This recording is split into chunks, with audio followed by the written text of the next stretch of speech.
lagi di rangkaian acara CNBC Indonesia X Ajaib Trader Summit and Competition 2021 dan di sebelah saya sudah ada Ko Dennis yang tadi sudah memaparkan banyak banget ya seputar window dressing nih, tapi juga ada tips-tips di luar window dressing lainnya. Nah, ngomongin window dressing ini kan sudah tinggal 1 bulan lagi ya Ko, Ya, tinggal November udah berapa hari lagi, terus Desember gitu kan biasanya kalau dilihat tuh ya Desember gitu ya baru mulai, tapi ternyata kita lihat Oktober, November ini kok IHSG-nya udah naik gitu, malah kemarin sampai 6.754 ya all time high-nya dan udah 9% dalam 3 bulan terakhir ini kan, jadi udah naiknya cukup signifikan gitu ya. Nah, banyak yang mempertanyakan, jadi sebenarnya window dressing-nya udah mulai belum sih ini dari kenaikan IHSG ini kalau kita lihat? Oke, baik. Kalau kita berbicara mengenai window dressing sendiri yang sebenarnya memang terjadi di setiap akhir periode, setiap kuartal, tapi pengaruhnya memang nggak terlalu kelihatan. Tapi ketika kita berbicara terhadap periode akhir tahun, tepatnya di bulan Desember, memang peran daripada window dressing sangat kelihatan secara signifikan. Dan kalau kita lihat terjadi bahwa di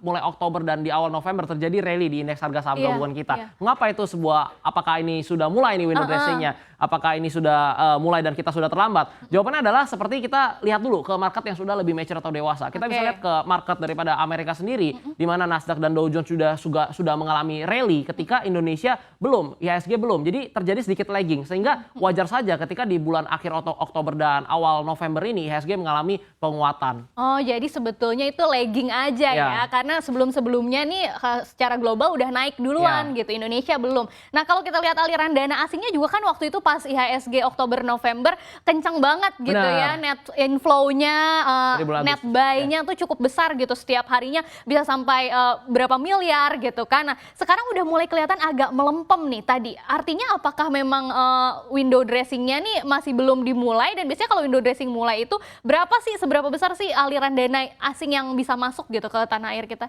Oke, kalau kita berbicara mengenai kondisi daripada misalnya IHSG turun 0,5% atau 0,6% itu adalah sesuatu yang wajar, karena kita lihat dari pergerakan harga di 22 November kemarin, di hari Senin kemarin, bahwa IHSG sudah sempat mencetak all time high-nya lagi dan juga menutup di indeks kita menutup di angka yang level yang cukup tinggi. Jadi kalau terjadi penurunan atau minor correction atau pullback itu suatu hal yang sangat memang wajar terjadi. Dan kalau kita lihat daripada money flow yang masuk ke Indonesia sendiri dari bulan Agustus memang sudah sangat menarik. Dan kalau kita perhatikan di bulan November juga masih ada beberapa saham yang masih diakumulasi oleh asing, seperti kita contoh lihat daripada KLBF, BMRI dan juga BBCA. Sehingga ini masih menjadi sesuatu momen yang menarik. Tapi khususnya untuk para trader, kita bisa melihat level-level support yang bisa kita jadikan acuan untuk melakukan average up atau juga kita melakukan pembelian bagi yang ketinggalan sebelum masuk. Oh, justru bisa average up nih ya, karena memang belum ketinggalan sebetulnya ya.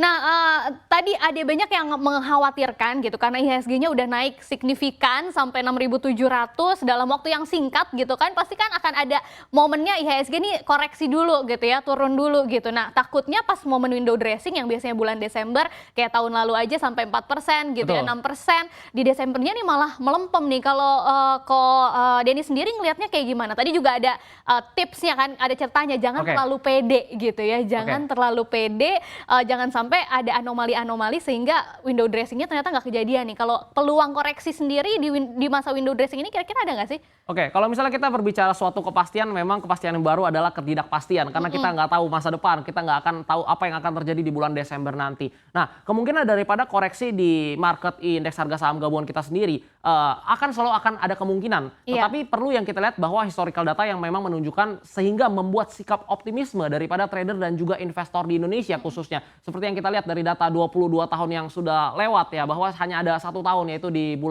tahun 2000 di bulan Desember, bahwa IHSG mengalami penurunan senilai 3%. Sehingga kalau kita lihat bahwa sikap optimisme investor dan juga trader ini yang akan menjadi bahan bakar untuk IHSG bisa menembus level-level berikutnya. Tapi yang perlu kita lihat juga dalam time frame besar ya, selama tren dalam time frame besarnya di indeks harga saham gabungan kita masih fase uptrend, kita bisa memanfaatkan momentum minor correction ataupun pullback untuk menambah porsi daripada saham yang kita belum punya.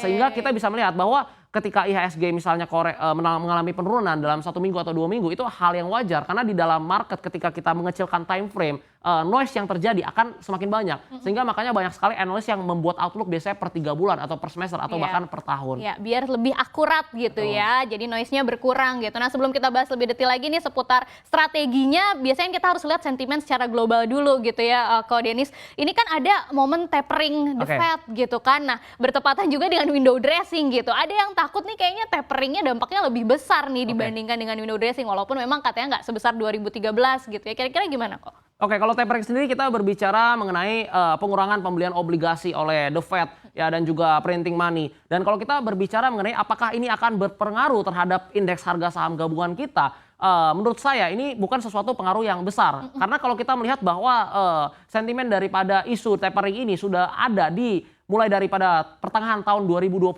Tetapi ketika kita melihat di bulan-bulan Agustus ketika money flow sudah mulai masuk dan di bulan Oktober dan juga November IHSG mengalami penguatan, bahwa kita dapat menyimpulkan bahwa market sudah price in terlebih dahulu sehingga isu tapering ini tidak menjadi masalah lagi. Oke, jadi jangan khawatir gitu ya, tapi juga jangan percaya diri. Jadi semuanya jangan berlebihan gitu ya. Harus kita betul-betul mengantisipasi segala sesuatunya. Nah, kita masuk nih sekarang ke strateginya ya lebih detail lagi. Tadi sih sudah disebutkan berapa oleh Ko Denis gitu kan, mulai dari pilih sektornya dulu gitu kan, kemudian baru masuk ke peremitennya, analisis fundamental teknikalnya gimana. Nah, kita bicara sektoral, tadi kan salah satu ciri-cirinya yang saham-saham yang kira-kira menarik di masa window dressing ini yang kapitalisasinya besar gitu ya, big caps nih. Tapi yang suka jadi tantangan itu yaitu gimana sih cara milih big capsnya yang betul-betul memang prospek jangka panjangnya tuh bagus gitu. Karena kan suka lagging nih, misalnya consumer gitu kan, udah ditungguin lama-lama udah setia dari bawah gitu, kok ini masih lama gitu. Itu cara milihnya gimana? Oke, pertama-tama kita harus lihat dulu market structure yang ada di Indonesia itu seperti apa. Perlu kita perhatikan bahwa sektor rotation yang terjadi di 2021 ini agak berbeda sedikit dengan tahun-tahun sebelumnya yang sangat cepat. Dan kalau kita melihat memang banyak sekali saham-saham yang secara fundamental baik, secara market cap besar, tapi nggak dapat momennya dan nggak naik. Nah, ini tentunya akan sangat merugikan investor dan juga trader yang memiliki porsi daripada saham-saham tersebut di portofolio karena akan inefisiensi capital tentunya. Sehingga kita sebagai investor di Indonesia yang sudah mengetahui bahwa kondisinya adalah weak from efficient market hypothesis, kita bisa menggunakan melihat bahwa saham-saham yang memang secara fundamentalnya baik tapi belum ada growth story yang menarik dan juga secara teknikal kita lihat masih sideways dan juga nggak ada volume yang mendukung, kita bisa sebaiknya menghindari terlebih dahulu dan kita menggunakan cash atau capital kita ke saham-saham yang memang memiliki potensi dan juga memiliki growth story yang menarik. Seperti itu. Nah, itu tadi ada beberapa yang disebutin gitu ya, yang growth story yang menarik. Misalnya tadi ada teknologi, telekomunikasi, dan bank digital nih ya. Ini emang trennya sekarang masih hype ya teknologi ini, karena kan kemarin sempat diburu tapi kemudian melempem gitu ya, sampai akhirnya yang terbaru buka lapak IPO gitu, ternyata nggak sesuai ekspektasi, masih ada koreksi yang cukup panjang gitu. Kedepannya akan seperti apa sih nih sektor? Oke, kalau misalnya dari kacamata saya sendiri mengenai sektor teknologi sendiri memang memiliki volatilitas yang sungguh luar biasa kalau kita bandingkan misalnya dengan consumer goods atau conventional banking. Ketika kita melihat bahwa ada saham-saham di tech company, tech stock ataupun saham digital banking yang bisa mengalami ARB misalnya 2 hari, 3 hari dan juga bisa mengalami auto reject atas yang mengalami kenaikan 25% dan sebagainya. Sehingga kalau kita lihat di sini ketika di tahun 2021 dari awal tahun 2021 banyak sekali saham tech dan juga digital bank yang sudah rally yang naik sangat signifikan, mungkin beggar 300% ataupun 400%. Sehingga ketika di bulan-bulan pertengahan 2021 ketika indeks juga dari segi likuiditas cukup melemah, volume transaksi menurun dan terjadi koreksi-koreksi, itu adalah sesuatu yang wajar karena kalau kita lihat kita nggak bisa bandingkan IDX Tekno dengan Nasdaq di Amerika misalnya karena di sana sudah mature, sudah dewasa marketnya, sedangkan di Indonesia masih baru. Sehingga kalau kita lihat daripada koreksi-koreksi itu aja wajar karena daripada sikap optimisme investor dan trader di awal ketika mereka sudah optimis sekali dan ketika ada sesuatu koreksi yang terjadi sehingga mereka sudah melepas daripada saham-saham dan nggak melirik lagi. Nah, di sanalah sebenarnya sesuatu yang menarik karena kalau misalnya semuanya masuk arah dan Iya. arah, itu menjadi sesuatu yang malah nggak sehat dan berbahaya tentunya. Iya, iya. Jadi jangan latah justru ya, pas Benar. udah naik malah baru mau borong, giliran lagi turun malah khawatir gitu ya. Benar. Padahal itu bisa jadi peluang juga gitu. Nah, bicara di masa window dressing-nya sendiri nih, ini juga jadi salah satu sektor yang dilirik sama fund manager nggak sih, teknologi dan bank digital, atau sebetulnya memang masih yang konvensional aja nih, yang tadi big caps kalau khusus window dressing? Oke, ketika kita melihat kita ingin mencontek top holdings daripada portofolio investasi reksadana, kita bisa melihat juga saham-saham yang memang ada di top holdingsnya itu memang nggak selalu melulu soal bank konvensional. Bahkan ada salah satu bank yang termasuk digital bank yang memang secara market cap cukup besar, kapitalisasi cukup besar, dan memang ada di beberapa portofolio manajer investasi atau reksadana. Salah satu contohnya adalah Bank Jago atau Arto. Iya. Nah, kita bisa melihat kenapa Bank Arto atau Bank Jago atau Arto ini bisa ada di dalam portofolio reksadana, karena dari segi market cap memang juga sudah cukup besar dan kalau dibandingkan dengan digital bank yang lain, sehingga kalau kita lihat ada saja kemungkinan untuk di masa depan di 2022 atau 2023 growth ke depannya itu yang memang masih sangat luas sekali, khususnya secara linear dengan pertumbuhan atau perkembangan pengguna internet di Indonesia. Investor asing sendiri gimana nih momennya gitu ya, melihat saham-saham teknologi sudah mulai banyak yang IPO, bank digital juga lagi ramai gitu ya. Di masa window dressing biasanya investor asing juga melirik saham-saham ini nggak?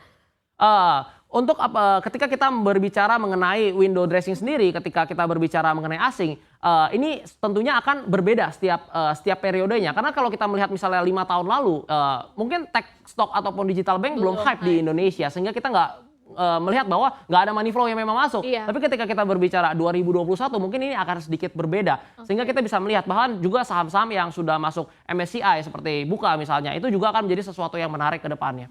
Nah, kalau Denny sendiri ngelihat untuk time frame investasinya nih ya, khusus teknologi dan bank digital, karena tadi kan sangat fluktuatif, apakah memang hanya untuk trading aja singkat gitu ya, misalnya ya udah pas momentum window dressing aja gitu selesai, atau sebetulnya masih ada kekuatan nih kalau saham-saham ini kita hold untuk jangka panjang gitu prospeknya. Tapi kan di satu sisi misalnya kayak Bukalapak atau nanti akan IPO, masih banyak yang mempertanyakan fundamentalnya gimana nih gitu ya, ke depannya seperti apa? Oke, ketika kita berbicara mengenai fundamental daripada tech company dan juga digital bank misalnya, memang agak berbeda sedikit dengan old economy. Seperti kita misalnya mau memvaluasikan suatu perusahaan teknologi atau bank digital, kita menggunakan PER atau PBV, tentunya akan keluar angka yang overvalued. Iya. Tapi ketika kita menggunakan metode lain yang memang relevan, misalnya kita menggunakan per customer value atau metode lain yang memang cocok terhadap emiten-emiten tersebut, tentunya akan mengeluarkan angka yang memang masuk akal. Sehingga kita juga harus menganalisa baik secara kualitatif daripada perusahaan infrastruktur dan ekosistem sehingga bisa melihat ruang daripada ekspansi ke depannya dan juga berbicara mengenai angka. Dan juga setelah itu kita melihat dari sisi teknikalnya, karena kalau kita lihat memang volatilitas daripada tech stock dan digital bank ini cukup menarik khususnya bagi para trader. Karena kalau kita trader kan nggak mau trading di saham yang misalnya sideways atau range pergerakan harganya sempit. Kita justru mencarinya yang luas, tapi perlu diperhatikan juga ini yang harus disesuaikan dengan profil resiko masing-masing. Karena mungkin banyak juga investor yang melakukan pembelian saham-saham teknologi dan juga digital banking tanpa dibekali dengan pengetahuan. Oleh karena itu kita juga harus mencermati dengan strategi apa yang kita pakai, juga profil resiko kita masing-masing. Nah, strateginya gimana sih ini sebenarnya di saat saham-saham teknologi dan digital bank udah pada naik signifikan gitu ya, gimana cara kita bisa mengontrol nih supaya kita tadi nggak latah ikut-ikutan beli, tapi juga kita tahu nih momennya, oh ini pas lagi koreksi kayaknya waktunya beli nih, kayak gimana kok? Oke, yang pertama kita tetap perhatikan balik based on fundamental ketika kita ingin melakukan investasi. Tetap itu yang pertama ya? Ya, kita akan melihat dulu secara kualitatif. Kira-kira perusahaan ini akan melakukan apa ke depannya dari segi manajemen, dari foundernya, operationnya itu seperti apa kira-kira, dan akan ada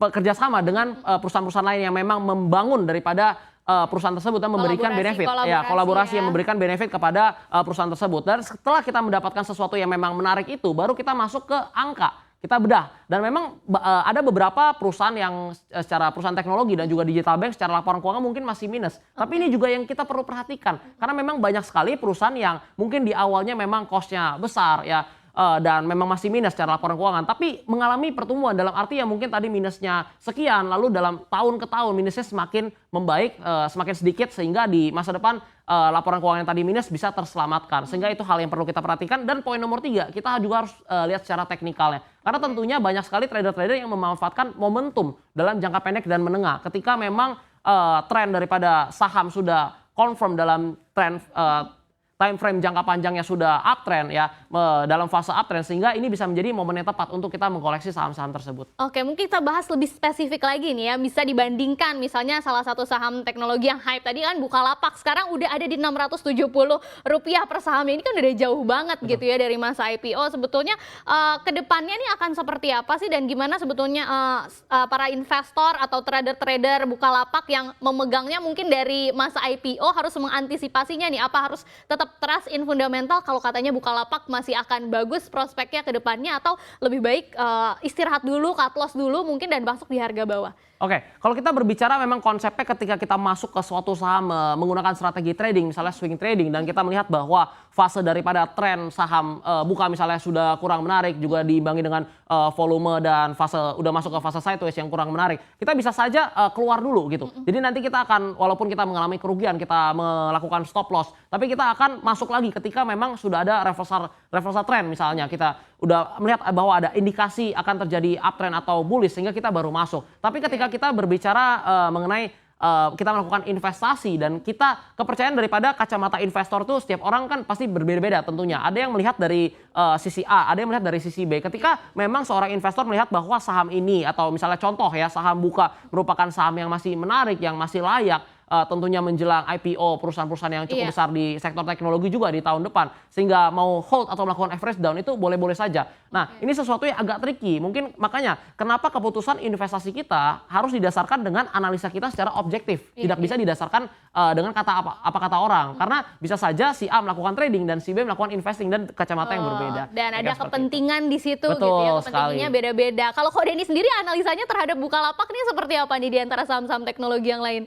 Kalau aku sendiri untuk saham teknologi sendiri aku udah keluar kemarin dari Bukalapak. Aku udah nggak pegang di Bukalapak. Alasannya? Tapi karena waktu itu ketika sudah IPO sudah mengalami kenaikan, aku udah sempat take Udah profit. cukup ya, udah sesuai dengan tren trading plan-nya yang tadi udah betul dihitung. sekali. Jadi beda-beda sekali lagi ya Sobat Cuan, harus direncanakan sebagaimana trading plan-nya, dan ini disclaimer on, bukan ajakan jual beli sekali lagi gitu ya. Makanya kita bandingin nih nanti dengan IPO perusahaan teknologi yang lainnya gitu ya. Kira-kira akan seperti apa sih ini peta persaingannya nih saham-saham teknologi ke depannya? Tentunya kalau kita lihat daripada IDX Tekno yang baru muncul di 2021 ini akan menjadi sesuatu yang luar biasa di tahun-tahun yang akan datang. Kalau kita lihat beberapa perusahaan yang memang kita lihat sudah besar, bahkan kita sendiri pakai produknya, dengan kita lihat ekosistem yang sungguh luar biasa, apalagi ada aksi seperti merger dan akuisisi, tentunya hal ini akan sangat menarik di tahun yang akan datang. Sehingga kalau kita lihat bahwa persaingan yang terjadi nanti di market, misalnya di sektor teknologi ini, justru ini akan membuat pertumbuhan serta perkembangan di masa depan. Karena semakin ketat daripada kompetisi, sehingga sektornya akan menjadi seksi gitu di mata baik investor maupun juga di mata Indonesia sendiri. Sehingga yang perlu kita ketahui bahwa di Indonesia ketika sudah terjadi seperti ini, sudah masuk ada tech stock ataupun digital banking, kita sebagai investor dan juga sebagai trader kita harus melakukan adaptasi. Mungkin yang dulunya kita mengatakan bahwa ini perusahaan tech atau digital bank yang kurang menarik karena overvalued, karena kemahalan. Nah, kita harus membuka mata pikiran kita dengan lebih objektif lagi, karena ini sudah terjadi transisi atau perubahan ya, tadinya dulunya sebelumnya tidak ada, sekarang menjadi ada. Oke, nah kita lebih spesifik kalau tadi ke teknologi, sekarang ke digital bankingnya ya. Ini kan ada banyak banget nih digital banking, bank-bank mini gitu. Sebenarnya belum tentu jadi bank digital ya, baru berencana. Dan memang ada ketentuan dari OJK untuk menambah modal intinya 2 triliun gitu. Gimana sih kita cara tahu bahwa oh bank ini nih kayaknya yang memang prospek ke depannya menjadi bank digital itu bakal jadi pemenangnya gitu dibandingkan dengan bank-bank lain gitu. Oke, kalau kita lihat daripada bank digital yang ada di Indonesia ini cukup banyak ya, sudah masuk ya, bahkan yang masih mendaftarkan juga masih banyak. Dan kalau kita lihat sendiri bahwa di sektor misalnya bank digital ini yang pada nantinya mungkin 5 atau 10 tahun ke depan memang mungkin hanya akan ada 2 sampai 3 pemain yang memang menang, yang keluar sebagai pemenang dan pemain besarnya. Dan yang perlu kita cermati adalah yang pertama, balik lagi kepada apa tujuan daripada perusahaan bank digital tersebut. Karena kalau kita ngomongin produk daripada bank digital, ya itu semua bank ya produknya ya seperti itu, bank digital yang bisa kita akses daripada smartphone kita. Tapi tentunya akan ada mengalami perbedaan ketika mereka memiliki kolaborasi dan suatu sistem yang terintegrasi. Misalnya satu sistem yang terintegrasi dengan 10 atau 20 aplikasi sekaligus. Ini akan membuat para user ingin menggunakan, memiliki keinginan dan optimisme terhadap aplikasi atau perusahaan tersebut. Sehingga optimisme daripada pengguna atau daripada user daripada aplikasi digital bank tersebut itu yang akan melirik juga ke mata investor karena sentimen di Indonesia ini bermain sangat cepat tentunya juga karena adanya sosial media. Oke, jadi harus dilihat rencana besar ke depannya gitu ya, misalnya dari prospektusnya atau yang lainnya gitu. Nah, kalau kok Denny sendiri ngelihat saham-saham bank digital mana sih sebetulnya yang fundamentalnya sekarang aja bagus gitu dan rencana ke depan dia kayaknya juga masih cukup bagus gitu? Oke, dari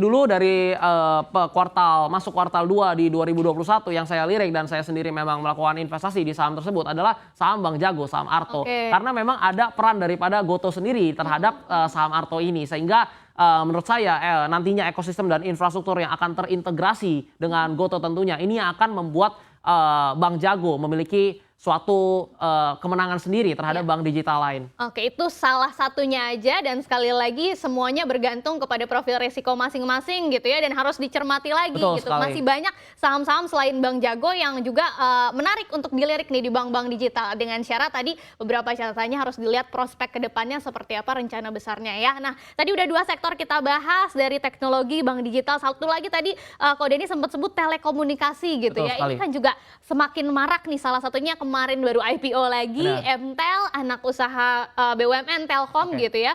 Animonya kan juga cukup besar sebelum IPO gitu ya. Semua banyak yang membahas bahwa ke depannya nih bagus nih fundamental perusahaannya gitu ya. Dan dampaknya ke induk usahanya, ke Telkom juga akan bagus juga. Tapi ternyata hari pertama IPO sama seperti Bukalapak waktu itu gitu kan ternyata malah terkoreksi. Nah ini bagaimana Ko Denny ngelihatnya? Oke, yang pertama kalau kita lihat dari segi telekomunikasi merupakan sektor yang menurut saya ini cukup tangguh gitu. Kalau kita lihat daripada jumlah penduduk di Indonesia, daripada perluasan pangsa pasar dan sebagainya macam itu masih sangat menarik banget mengenai sektor telekomunikasi. Dan juga kalau kita lihat mengenai implementasi daripada 5G ini yang juga akan menjadi prospek yang bagus untuk di masa depan. Tapi perlu yang kita cermati bahwa banyak sekali noise di dalam market. Contohnya misalnya ketika Mitratel melakukan IPO dan kita lihat harganya cenderung kenapa bisa turun gitu. Nah, kalau kita lihat di sini bahwa secara fundamental perusahaan ini merupakan perusahaan yang memang secara fundamental kuat dan baik. Tapi kita juga harus lihat sizingnya. MTEL ini memiliki size yang cukup besar sehingga kalau mengharapkan ketika kita melakukan membeli sahamnya ketika IPO habis itu arah berhari-hari itu sangat susah karena dari size saja udah besar. Itu yang pertama. Dan yang kedua memang secara fundamental baik tapi harga daripada saham MTEL ini memang tidak terlalu dikatakan murah gitu. Valuasi apalagi dari kacamata investor. Sehingga kalau misalnya kita lihat harganya cenderung kemarin turun itu adalah hal yang wajar. Tapi kalau kita berbicara mengenai jangka panjang dan apakah fundamental MTEL sendiri baik adalah ya kita bisa melihat daripada laporan keuangan memang baik dan bagus gitu. Dan kalau kenapa bisa terjadi penurunan kalau kita lihat daripada underwriter MTEL sendiri ketika IPO itu lumayan banyak sehingga kalau kita lihat mungkin daripada kacamata investor retail dan juga trader melihat bahwa ini akan terdistribusi. Padahal kenyataannya ketika kita melakukan investasi kita akan tetap balik stick on fundamental. Oke, nah itu dia ya sedikit ulasan menarik soal Mitratel dan pastinya ini juga akan menambah persaingan di industri telekomunikasi gitu ya. Ada Tebik, Tower,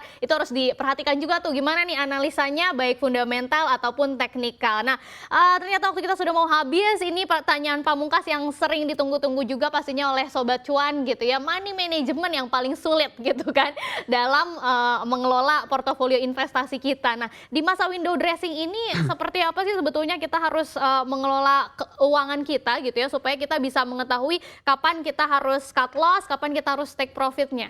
Oke, yang pertama khususnya untuk para trader yang memang kita harus menggunakan capital yang kita punya secara efisien untuk menemukan portofolio investasi kita. Yang pertama adalah kita harus tetap stick kepada profil resiko yang sudah kita buat di awal. Jadi jangan sampai kita merusak profil resiko kita sendiri yang awalnya misalnya konservatif atau moderat. Kita menggunakan money management yang baik. Ketika kita sudah cuan, lalu kita menjadi greedy, kita all in ke satu saham dan akhirnya dalam waktu 10 hari cuan kita yang sudah berbulan-bulan habis semua. Itu yang perlu diperhatikan. Yang kedua, kita harus tetap memiliki plan yang jelas. Jadi jangan sampai menggunakan window dressing ini sebagai tameng atau suatu kepastian. Padahal sebenarnya window dressing ini tidak ada suatu kepastian. Sehingga kita juga harus cermat dalam memilih saham-saham yang memang ingin kita tradingkan sehingga kita harus secara objektif. Untuk money management tetap sediakan cash ya, tentunya sekitar 20-30% supaya ketika kita mendapatkan momen ketika terjadi pullback di saham-saham yang memang menarik, kita memiliki buying power untuk masuk dan mengkoleksi saham-saham tersebut dan bisa mendapatkan keuntungan. Oke, nah buat yang mungkin sekarang lagi bersedih gitu ya karena habis cut loss gitu untuk mengobati traumanya nih biasanya kalau tips dari Ko Denny sendiri gimana supaya bisa bangkit lagi dan cari cuan lagi pastinya dong? Oke.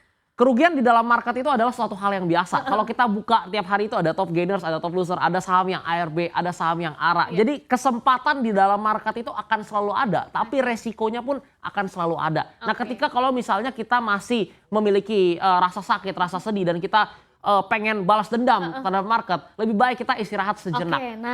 Karena kita akan mengalami bias-bias emosional yang membuat kita malah makin rugi. Sehingga kita harus trading dengan objektif dengan didasarkan psikologi yang sehat agar terhindar dari bias-bias emosional tersebut. Itu dia, karena IHSG-nya lagi merah gitu ya. Siapa tahu hari ini sedang ada yang rugi, jangan bersedih dan jangan kelamaan traumanya gitu ya. Harus bangkit lagi karena tadi momennya ada window dressing nih yang bisa kita manfaatkan dengan cermat pastinya dengan strategi-strategi yang sudah tadi dibahas oleh Ko Dennis dan sektor-sektor yang menarik untuk kita incar di masa window dressing ini. Terima kasih banyak Ko Dennis sudah berbincang, udah ngasih tips-tips.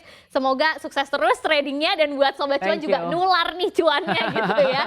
Dan perbincangan saya dengan Ko Dennis tadi sekaligus mengakhiri rangkaian acara CNBC X Ajaib Trader Summit and Competition 2021 pada hari ini. Saya Exis Nexus mewakili rekan saya Bramudia Prabowo dan juga kru yang bertugas undur diri. Sampai jumpa di rangkaian acara CNBC X Ajaib Trader Summit and Competition 2021 di besok bersama praktisi pasar modal Andi Senjaya dan financial expert ajaib Kristi Mariani. CNBC Indonesia Beyond Business. Untuk informasi lebih lengkap dan berita-berita lainnya yang terkait, klik link di deskripsi di bawah ini. Dan jangan lupa juga subscribe channel YouTube kami. Pastikan Anda juga menginstal aplikasi CNBC Indonesia yang tersedia di App Store dan Play Store.